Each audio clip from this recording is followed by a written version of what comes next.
students, and welcome to the current series of The Study. National E-Commerce Policy Draft. Recently, the central government has released the draft National E-Commerce Policy. It has taken several steps to curb digital monopolies and promote local startups. This could make expansion plans of companies such as Amazon.com and Walmart Incorporation expensive. Also, the expansion plan of the policy could suffer a setback. Key highlights. According to the draft, e-commerce operators have a clear and transparent policy on discounts.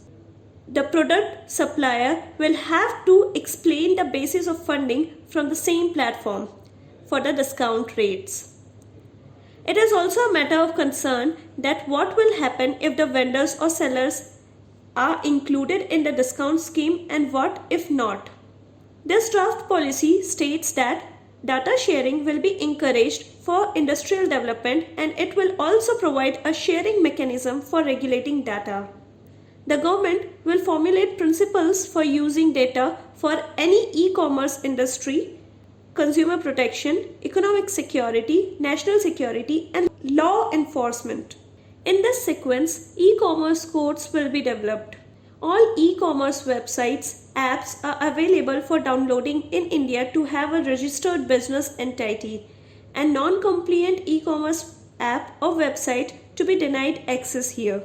The draft policy seeks to protect the misuse of data by any unauthorized person. This draft highlights that the government recognizes the importance of data. About e-commerce policy. The note issued with the policy states that the e-commerce policy is designed for growth. The aim is to reduce market distortion. The draft e-commerce policy was released by the Department of Industry and Internal Trade Promotion, stating that Indian citizens have sovereign rights to their data. The e-commerce policy complements several regulation strategies to address issues related to data privacy, maintenance of level playing fields, and sector consumer protection. Thank you.